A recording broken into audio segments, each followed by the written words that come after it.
weekend, I think we're going to show up and be ready. Well, you always got to be careful what you ask for. This is Paul Catalina's Top 5 at 5:55.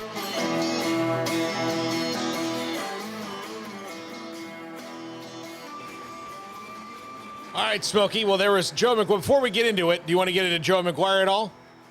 Yeah, I love what I heard. I heard a lot of questions. Craig, of course, and others, a lot of questions. The way he's then moved a couple of guys around, and then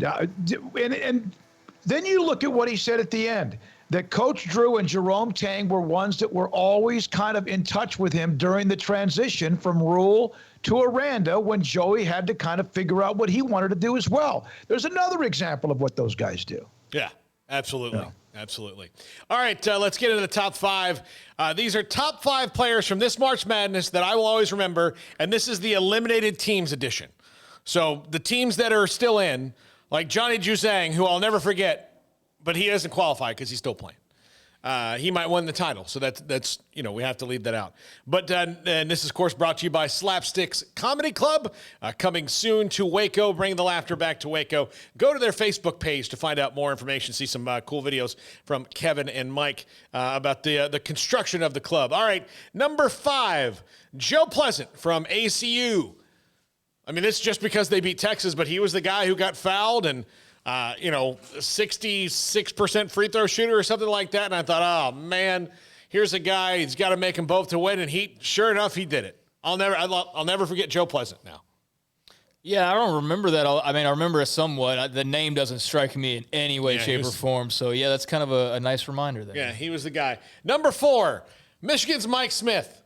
Hair alone, I would remember him because of this do, which I think is, most of the time you see hair like this, and you think, like, why is that guy doing that? But for some reason on Mike Smith, it works. Plus, he's an excellent player. He's an excellent player. I thought he was going to make that shot last night, and Michigan was going to win, and UCLA was going to be disappointed. But I really enjoyed watching Mike Smith in the tournament as well. Okay, I just now saw the picture of Joe Pleasant. I'm probably on delay when it comes to the video feed because I don't see it on my feed with you guys. Okay, there you go. Yep. Yeah. All right. Yeah, and then I like that his hair is intentionally matching his uniform. Yeah, I think that's upper level, looks, I guess. Yeah, that's game on top of game right there. Yes. All right, number 3, Evan Mobley, who I believe we're probably going to be hearing about in the NBA for a little while here. What a player for USC, and of course, they ran up against the gigantic buzzsaw that was Gonzaga, and we're not talking about Evan Mobley right now, but especially the way that they played the first couple of games, man. He is the name. He's maybe the best player out of all these guys that will come out of this list here. This number 5. This list. This list. I mean, this list. He's the best. You guys still playing? He's the best player. Yeah. He's the best player on this list right here. Number 2, Max Asmus.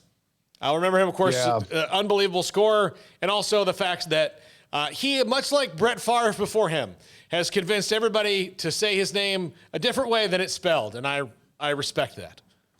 Yeah, absolutely. Yeah, what is it? It's A-B-M-A-S, is that right, Craig? Yeah. Asmus. And number 1, and this is the Big Country Reeves category award, Cameron Crutwig from Loyola. Very much reminds me of Big Country Reeves and the fact that, Big Country Reeves played Oklahoma State. He was very much an Oklahoma State guy. His name was Big Country because he was a big country dude, and that was his personality. And then Cameron Crutwig is so Chicago.